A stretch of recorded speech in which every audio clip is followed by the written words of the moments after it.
Welcome to Class 5 of the True Activity of the Bodhisattva, class in the Diamond Sutra as teachings for an engaged life. So this is Class 5, and that means that we are covering chapters 9 through 13 of the Diamond Sutra. And those chapters begin on page 6, the very bottom. Chapter 9 begins at the very bottom of page 6 of our 3-sutra translation. And so I'm just going to go right into that. So chapter 9 is entitled One Form, No Form. And in this chapter, the Buddha asks Subhuti about the 4 stages of attainment as they were understood in the Shravakayana, in the schools of Buddhism before Mahayana, and specifically beginning with the stream enterer and then moving through the stages of attainment to an arhat or an arhan, as it would have been called in Pali. And each one of these stages is characterized by a weakening or an actual relinquishment of certain views about greed, hate, and delusion, views of permanence and separation, sense of separation, and so on. And we might think of this as like peeling away the leaves of the banana tree. So the Buddha used this metaphor of the banana tree for our practice. And some of you, unless you're from a part of the world where you've been experiencing banana trees directly, you might not know that the banana tree is basically, the trunk of the banana tree is made up of the leaves. If you peel back the leaves of the tree, there you never find a trunk or a core there. And so this is a good metaphor for our own practice, what we find when we begin to drop fixed views or false views about the world. So Subhuti, on page 7, rather, of our translation, says that those who find the stream do not think, I have attained the goal of finding the stream. And that is because they do not find a sight, a smell, a taste, a touch, or a dharma, but rather what they find is the mere conditions, the mere activity itself. And Kanze, as the academic, feels the need to point out that it was actually typical for arhats to state, I am an arhat, to tell people that. But Subhuti here in the sutra is basically pointing at the Buddha's teaching that those who begin to drop these kinds of views begin to see that there's nothing to add. But the point of this particular chapter relative to the Bodhisattva path is a little different. And so is concerned with the idea of future lives.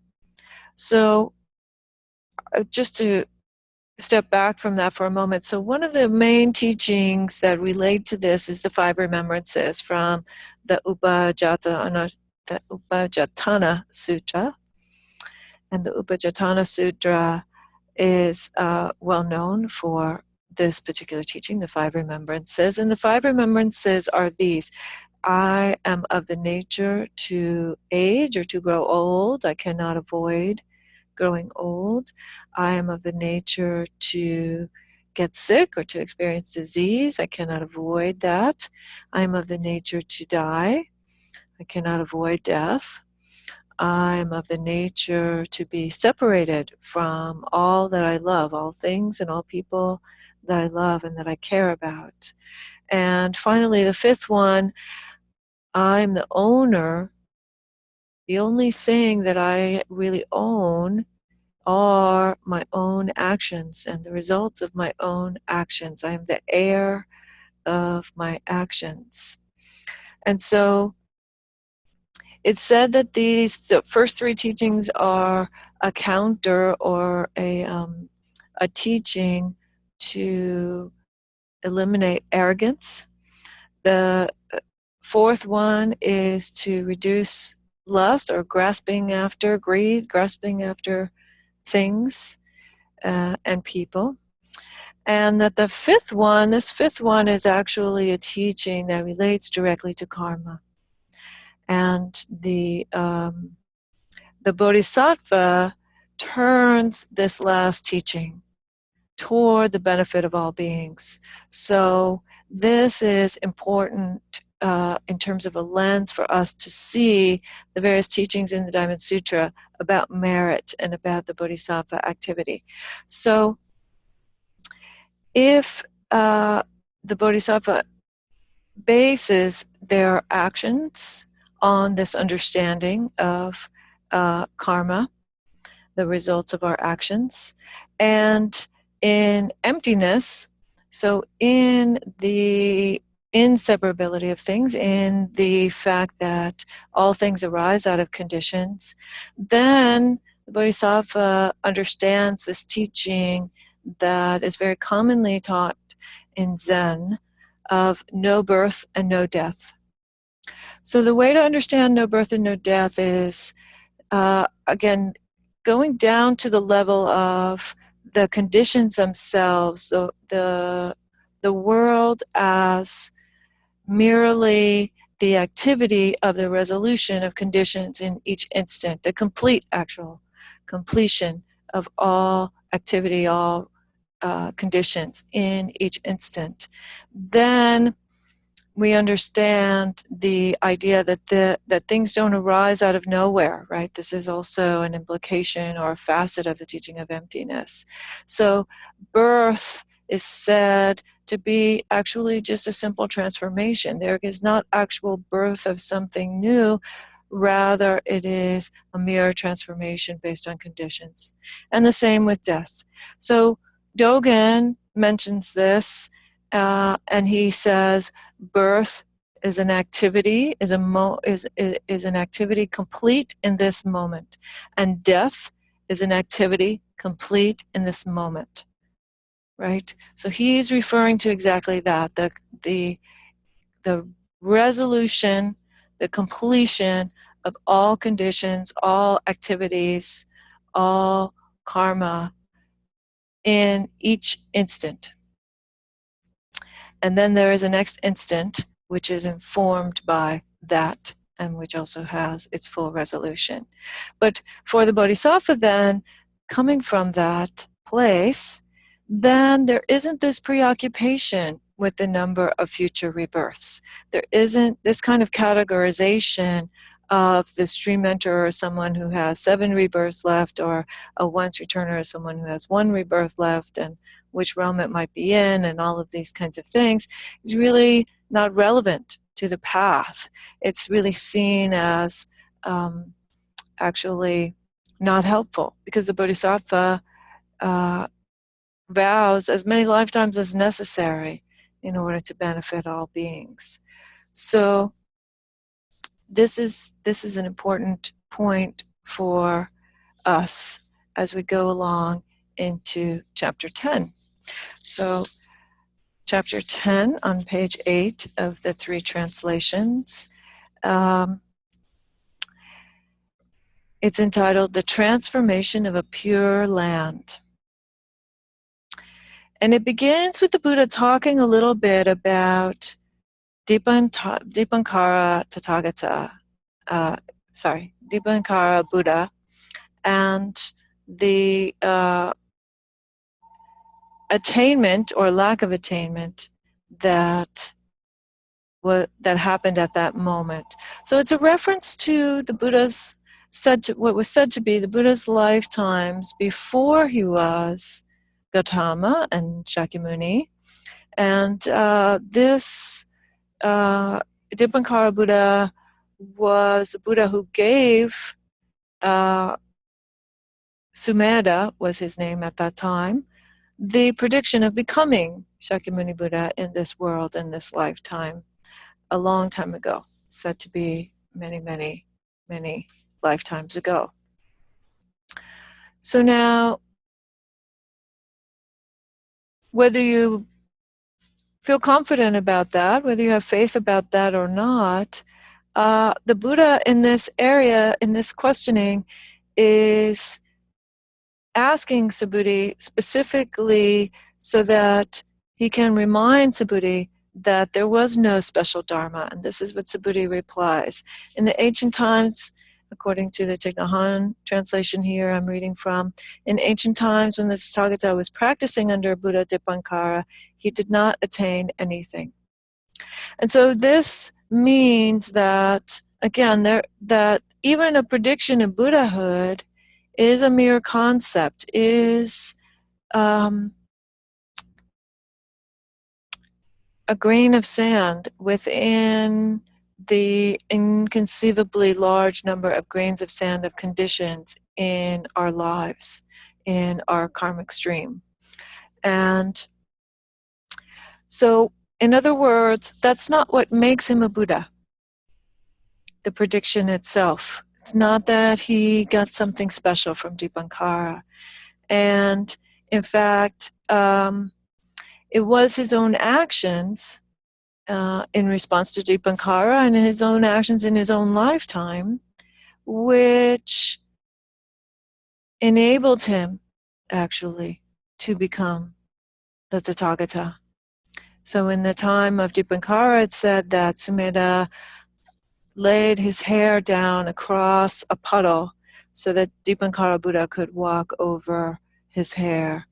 And as a result of that generosity, then Dipankara recognized him as a being who would become a Buddha. And certainly any number of generous, compassionate acts that Shakyamuni performed during his lifetime. You know, I think of his compassionate teachings for Kisa Gotami, and who interrupted him in the middle of a Dharma talk, and so on. But in any event, that is related to our previous chapter, and then goes on to this next teaching. So lest we become overly attached to our own actions as bodhisattvas, then the next part of this chapter goes on to talk about the bodhisattva, whether a bodhisattva can say, I shall bring about the transformation of a world. Or, as Kanze translates it, I will create harmonious Buddha fields. So, looking at the Thich Nhat Hanh translation, for example, Subhuti replies to the Buddha, to create a serene, beautiful Buddha field is not in fact creating a serene, beautiful Buddha field. That is why it's called creating a serene and beautiful Buddha field. Or the Pine translation says, if any bodhisattva, or the Buddha says to Subhuti, if any bodhisattva should thus claim, I shall bring about the transformation of a world, such a claim would be untrue. The transformation of a world, Subhuti, the quote, transformation of a world, is said by the Tathagata to be no transformation. Thus is it called the transformation of a world. So let's talk about this. So first of all, the I. We've already heard several times in the sutra that a bodhisattva does not get caught by the view of a being, of a self, of a life. And so this I that would create a transformation of a world, you can see how that might be based in some kind of egoistic view. I shall bring about the transformation of a world. So there's that aspect. But also, more fundamental to the teaching of emptiness and the emptiness of emptiness. So the world is always transforming. That is actually what the teaching of impermanence is all about, right? That change is always happening. Change is happening so much so that we cannot put our finger on anything as solid, as permanent, as fixed.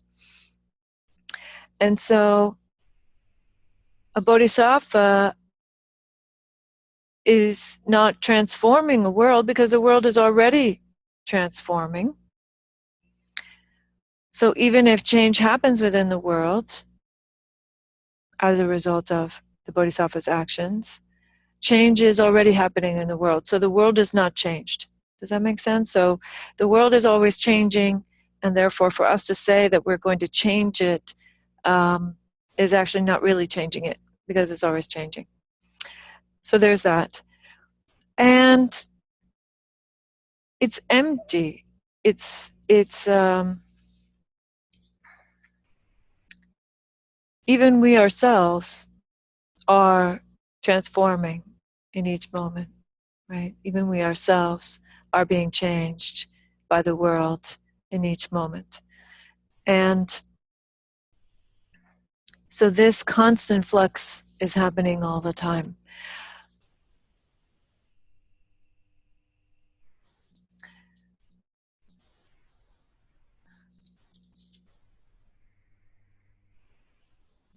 And then this next paragraph reminds us again that the Bodhisattva does not rely on forms, sounds, smells, taste, touch, any kind of outward signs, any kind of outward results, any kind of perceptual affirmation to follow through on their intention.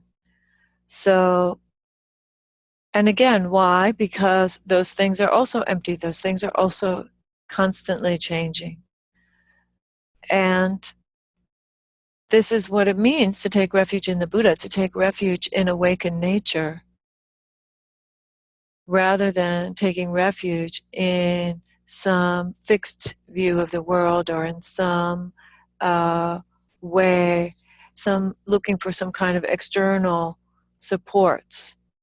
So we take refuge in actually the teachings about awakened nature, really, and in the activity of awakened nature or Buddha nature as an activity, as a constant state of changing conditions. And thus we can transform the world in a way which is no transformation.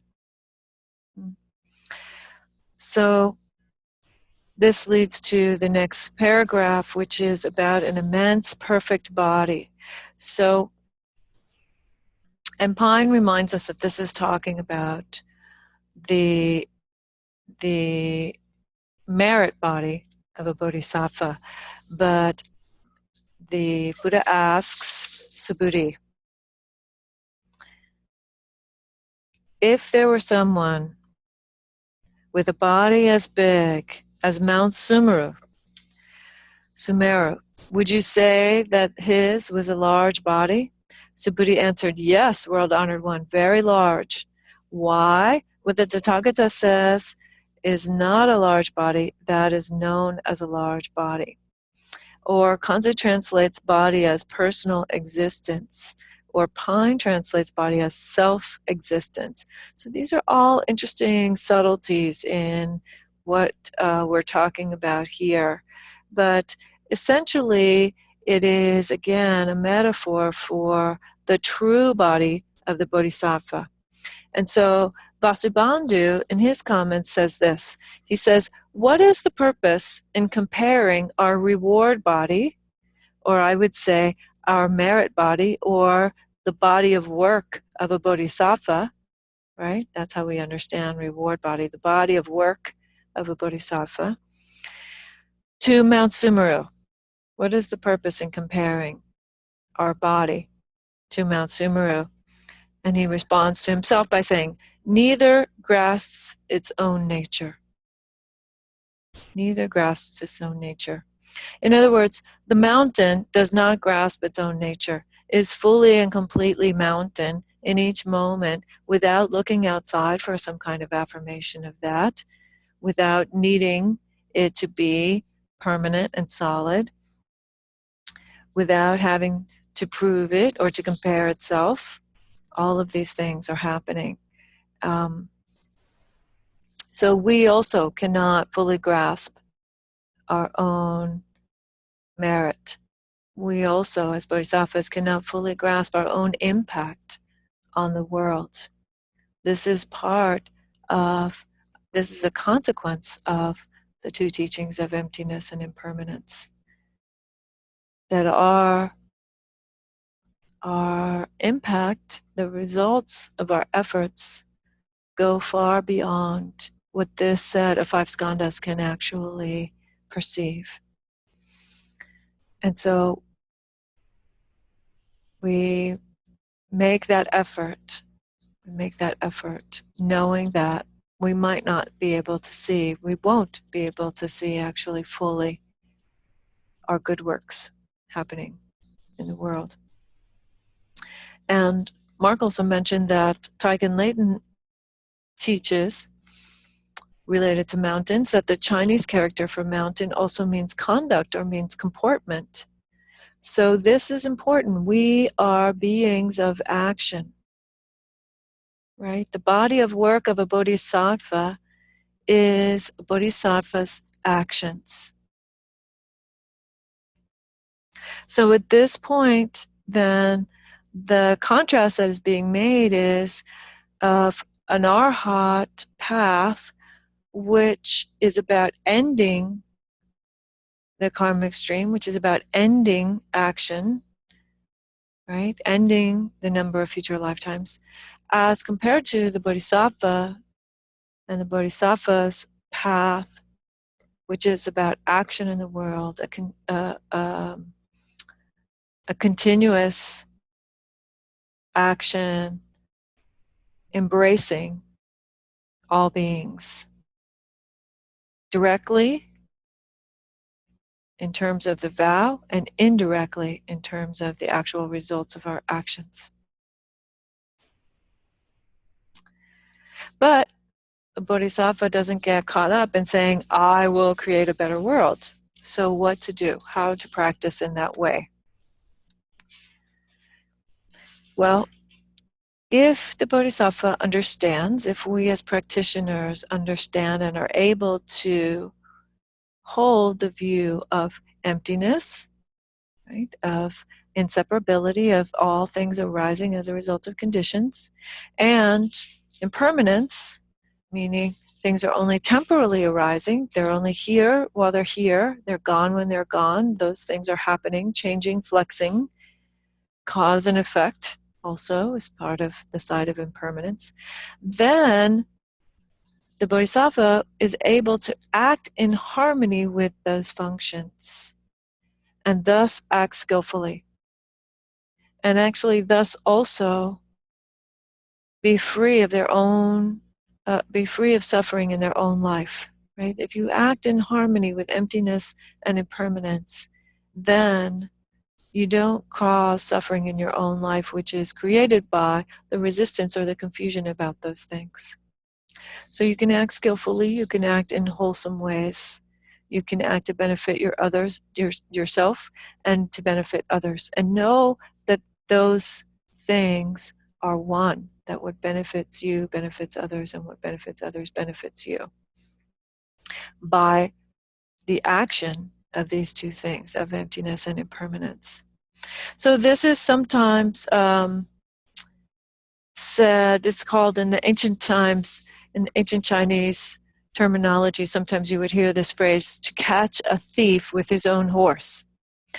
And it means putting the very things that cause suffering into action, to work in the service of relieving suffering. right? So putting the activity of impermanence, putting the activity of emptiness to work in the service of relieving suffering of all beings. This is putting karma to work in the service of relieving suffering of all beings. That is the Bodhisattva path. So, and it depends upon harmony. It depends upon harmony, and that's why you can't get attached to it or have a big head about it, because you understand that you are working with what's already there. So an example of this would be, for example, you put a raft in the river and it floats. So a bodhisattva doesn't say, and this is a metaphor for the Dharma, right? To use the Dharma as a raft.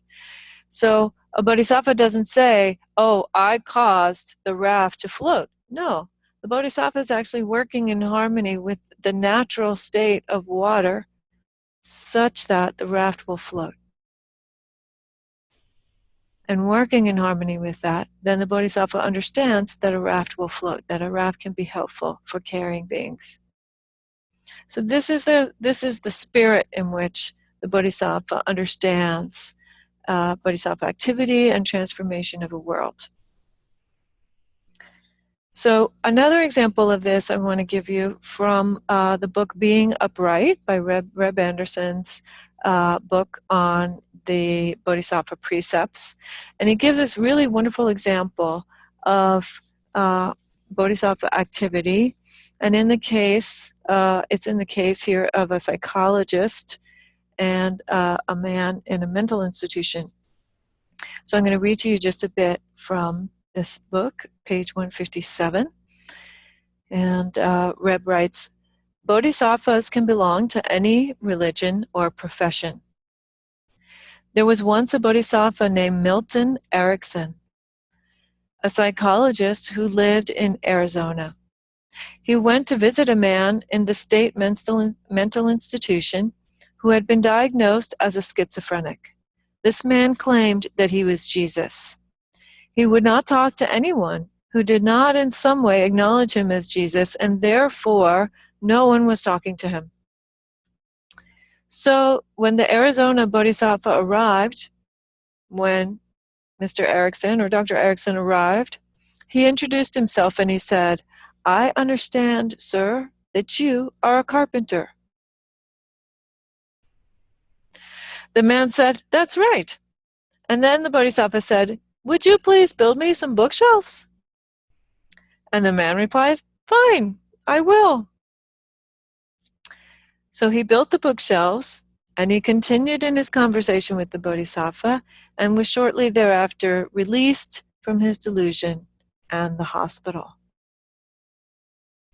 So do you see this way that the Bodhisattva finds of working in harmony? It doesn't mean relinquishing, it doesn't mean just some kind of passive practice. It doesn't mean relinquishing the ability to work for change or to point out delusion. But what it does mean is finding this common ground, finding this compassionate way of meeting, of encountering one another, and working in harmony with the fact of change, with the fact of delusion in our lives.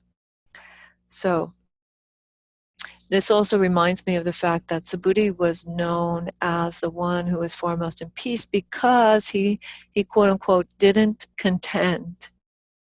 He didn't defend or argue about the Dharma. And Dogen also says, right, that it's not important, it's not our practice to judge whether a teaching is good, superior, or inferior, he says, but whether the practice is genuine. Right? So, moving on to chapter 11, still on page 9. Then the Buddha uses this metaphor of the grains of sand in the great river Ganges. So you can imagine that this is a huge number, an inconceivable number. And then he says that each one of those would represent a world in a way, and he makes again this this statement about the difference between giving a very generous and incredibly, inconceivably generous amount of giving of material things like jewels in this particular instance, and compares that to the body of merit of practicing this sutra. Or he says, grasping but one 4-line stanza of this teaching and making it known and explaining it to others. These are the two things that he's comparing, and he says, the latter, the study and the teaching and the practice of this sutra is infinitely greater benefit, has an infinitely greater benefit.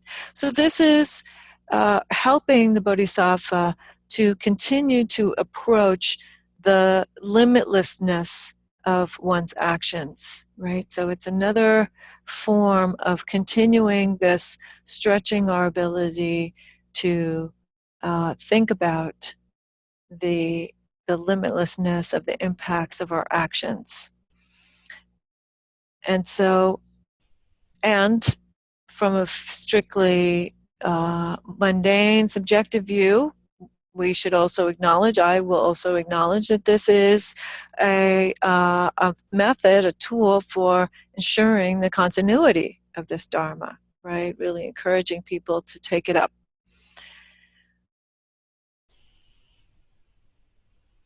And then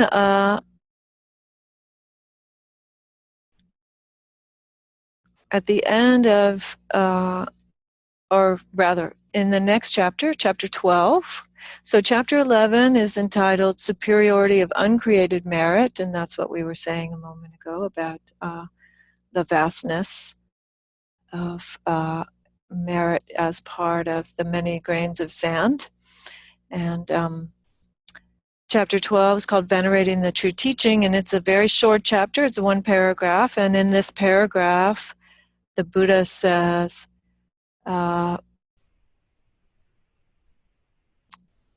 reading from the Thich Nhat Hanh translation, any plot of land on which this sutra is proclaimed, even if only one gata of 4 lines, will be a land where gods, men or humans, and asuras will come to make offerings just as they make offerings to a stupa of the Buddha. If such a plot of land is regarded as sacred, how much more so the person who practices and recites this sutra. Wherever the sutra is kept is a sacred site, enshrining the presence of the Buddha or one of the Buddha's great disciples. So this is very interesting to say that a place of teaching, of this kind of teaching, is like a stupa. So a stupa is a place, a literal physical place where the ashes or the relics of the Buddha are enshrined. You might recognize them. It's kind of a dome shaped. Sometimes they have a big spire coming out the top. And there are very large ones in Tibet and Nepal. There are also very tiny ones. I was once saw some relics of the Buddha enshrined in very small, about this size, stupas that were inside one of the largest seated Buddhas in the world, which is on Lantau Island outside of Hong Kong. But so the Buddha itself is this huge figure, and then within this huge figure there are many floors, and one of the floors contains these very small stupas containing what is said to be the relics, one of the relics of the Buddha. So But this teaching here, interestingly, is saying that this teaching, in a sense, is also a relic or a remain of the Buddha, one of the remains of the Buddha. So the Buddha, we might say, is brought to life in this world by the teaching of this sutra. The reading, the reciting, and so on. In fact, I want to read to you just a very, very short little piece of commentary from Musong's translation of the Diamond Sutra and his commentary on it. On page 113, he says, a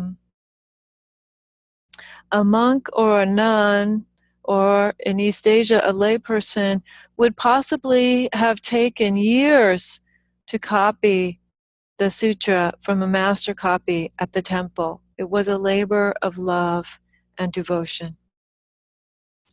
So this is, as I've said, I believe in a previous class, a good example of how bodhisattva activity actually brings the teaching into the world.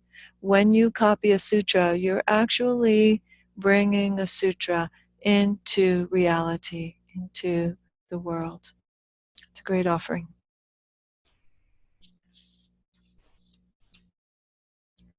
So that was chapter 12, Venerating the True Teaching. And chapter 13, so on page 10, about halfway down page 10 of our 3 sutra translation. Then chapter 13 is called Holding On to the Real Teaching. I don't know about holding on. Let's see. So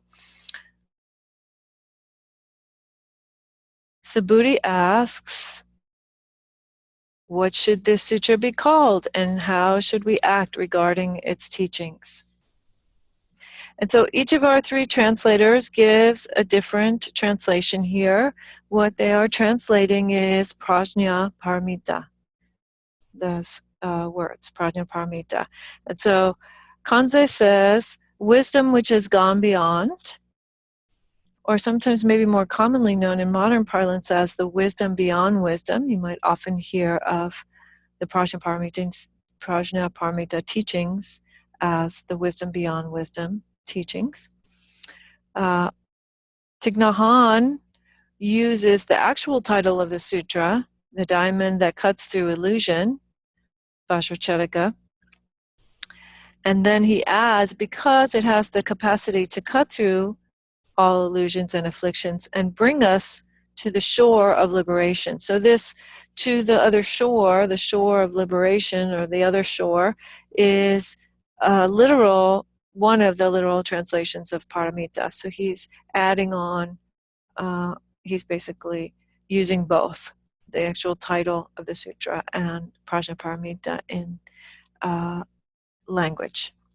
And then Pine translates it simply as the perfection of wisdom. That's the other typically used translation of paramita, is a perfection, or the ultimate is actually maybe a better way to think about it, the ultimate. And thus you should remember it. So how do we remember the sutra? We remember the sutra, we hold on to the sutra by giving it a name, right? As with most teachings, we hold on to them by giving them words. And so, even so, he reminds us in the next line, however, what the Tathagata says, reading from the Japanese translation, what the Tathagata says is the perfection of wisdom. The Tathagata says is no perfection. Thus is it called the perfection of wisdom. So we've seen this kind of grammar before. We've seen this kind of language. So the perfection of wisdom is no perfection. So no perfection, if we switch out this word no for empty, okay? So the perfection of wisdom is the emptiness of wisdom. Thus is it called the perfection of wisdom. So in other words, the highest teaching is that all things are empty, including this very teaching itself. It's a concept, it's a teaching, it's a dharma, it's encapsulated in words. And thus it is equally subject to conditions, subject to arising, subject to ceasing, and so on. And therefore, because it recognizes its own integration into a world of emptiness and impermanence, it is the highest teaching. It is the perfection of wisdom. So Pine makes a lovely comment here. He says, such a teaching transcends itself. It is self-effacing because it asserts nothing. And it is sure of itself because it asserts nothing. So again, back to this idea, this place of nothing to defend, nothing to contend about. All teachings are dependent on conditions. There's no such thing as something which is permanent, even the teaching of the perfection of wisdom. It's arising and coming to life in each moment, in each instant. In fact, that is coming to light into life by our activity, our practice of it. And that is very important. That's one of the most important messages of this sutra, that the Bodhisattva path is a path of activity. The Bodhisattva path is a path of engagement with the world. In fact, it demands a moment-by-moment engagement with a constantly changing world. And that is much more important, actually, than devotion, right? This is where we get these kind of comparisons about what about if you gave billions and billions of jewels versus if you practice the sutra. And the Buddha says over and over again, practice the sutra, right? So it's not that there's anything wrong with devotion, but that the Bodhisattva practice of activity, of bringing wisdom into the world through one's own activity, has an immeasurably greater impact than mere devotion of the teaching, veneration of the teaching.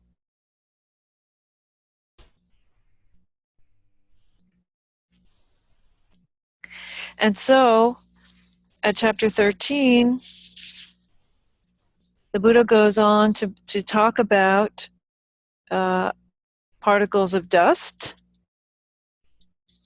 in the world systems and how many specks of dust there might be, and world systems and how many world systems there might be.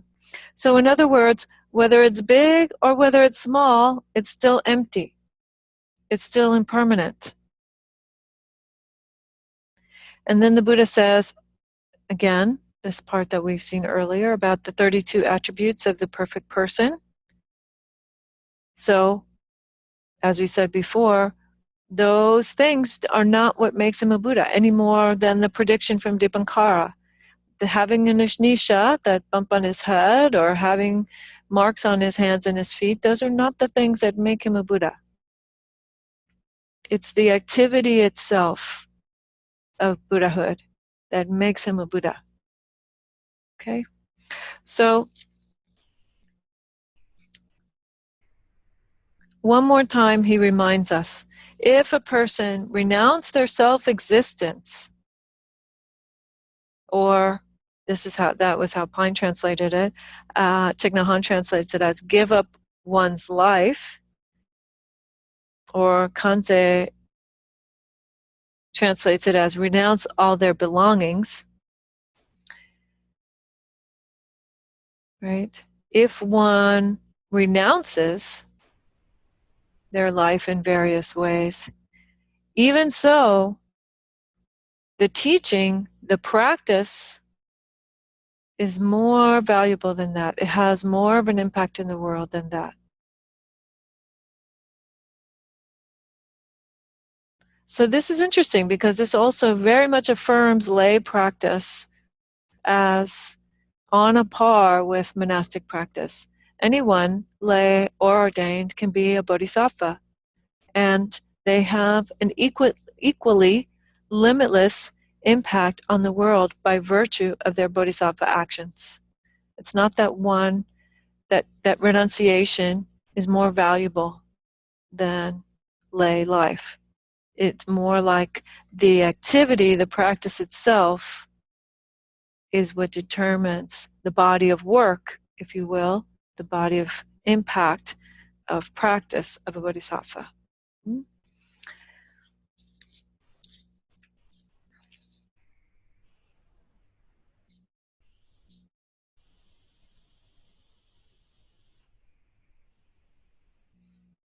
So we continue to see this teaching, this exhortation to make the teaching known, to share it, to put this Dharma into practice, put this Dharma into action, which is obvious if we understand the activity of emptiness, the activity of impermanence, and if we understand that skillful means, or any concept of reality, or any concept of Dharma, is a mere concept until we put it into action.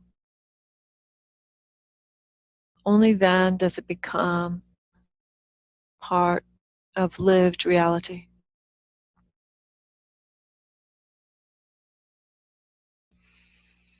So that is the end of chapter 13, and I encourage you all to continue in your practice and enjoy your practice, and we will meet again on August 11th, Thursday, August 11th, for class 6, chapters 14 through 24. And your homework assignment for this 5th class was to set a bodhisattvic intention toward others. How can you keep responding to the moment in light of that intention? So please consider your class 5 homework. And class 6 homework is sit more zazen than usual during the week. And does the view of enlightenment change on or off the cushion? So, bodhisattvas, until the next teaching, be well.